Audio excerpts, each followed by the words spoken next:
Il est temps, il est temps d'introduire le geste médiéval dans la pratique du skimboard, à la manière dont le pratiquait Triclot. J'en avais eu une démonstration à l'occasion d'une soirée donnée dans une salle communale.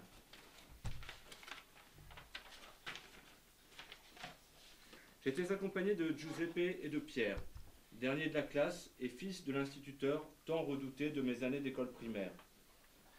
Je ne revis pas Pierre depuis cette époque, mais j'entendis dire, quelques années plus tard, qu'il avait épousé une idéologie raciste au point d'avoir été écarté du fonctionnariat de police. Me revinrent en mémoire les instants où, le regard illuminé, Pierre me faisait découvrir les passages érotiques des chansons de Serge Gainsbourg dans la cour du collège sur son magnétophone à cassette, en mêlant à la rythmique entraîneuse son rire gras que l'on aurait attribué à un fumeur expérimenté. Je conserve le sentiment que Pierre n'a pas vécu une enfance heureuse. La gestuelle de Triclot s'organisait autour d'un accessoire, une écharpe qui, repliée sur elle-même, constituait une lanière souple et douce qu'il tenait de la main droite. À chaque entrée en matière, Triclot en fouettait l'espace en direction du sol. Ce mouvement était accompagné par un basculement du buste en appui sur la jambe qui se détendait ensuite vers le haut, comme sous l'effet d'un rebond imaginaire. À l'instant où, en skimboard, il convient de se réceptionner sur la planche, les jambes fléchies afin d'en assurer la stabilité et de lui communiquer une vélocité significative, Triclot rebondissait comme une bulle de savon, tout en dodelinant comme si sa tête était montée sur un ressort à boudin. Son épaisse barbe, en lui masquant le cou, renforçait cette impression en laissant supposer qu'elle cachait effectivement un ressort à boudin. Ce pas de danse dégageait une esthétique médiévale, accentuée par la tenue vestimentaire de Triclot qui culminait dans son caraco de velours noir brodé de fils dorés et rouges. Mon cousin Igor avait dû fréquenter Triclot quelques années plus tôt, ce qui lui avait valu une mise en garde de mon frère.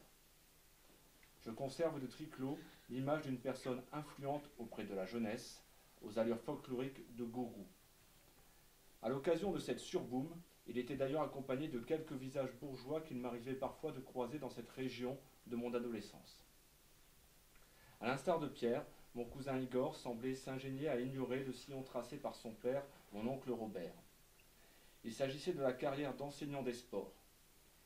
Bien qu'il eût des dispositions physiques pour l'activité corporelle, Igor n'avait pas le cœur à l'ouvrage. Il le laissait volontiers s'abîmer à l'oisiveté qui n'était que le revers des excès de sa jeunesse. Peut-être avait-il envie d'autre chose. Je pense que se laisser aller attisait la colère de mon oncle, car il insinuait le doute au cœur de ses certitudes juxtaposées sous forme de cases comme l'étaient les plages horaires de son planning hebdomadaire de professeur de lycée. Il faisait face à son double qui exerçait sa ressemblance jusque dans la bande latérale du pantalon survêtement et dans les pantoufles de cuir râpé qu'on laissait traîner négligemment devant la cheminée. Le reflet du miroir tenait tête et élevait la voix jusqu'à ce que le salon ne devienne le théâtre d'un lancer de pantoufles d'une violence dont je n'avais jamais jusqu'à ce jour, que je n'avais jamais vu jusqu'à ce jour.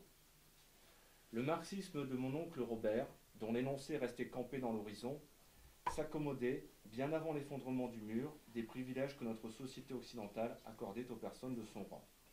C'était un marxisme qui finissait par s'abreuver au lyrisme de Francis Lalanne.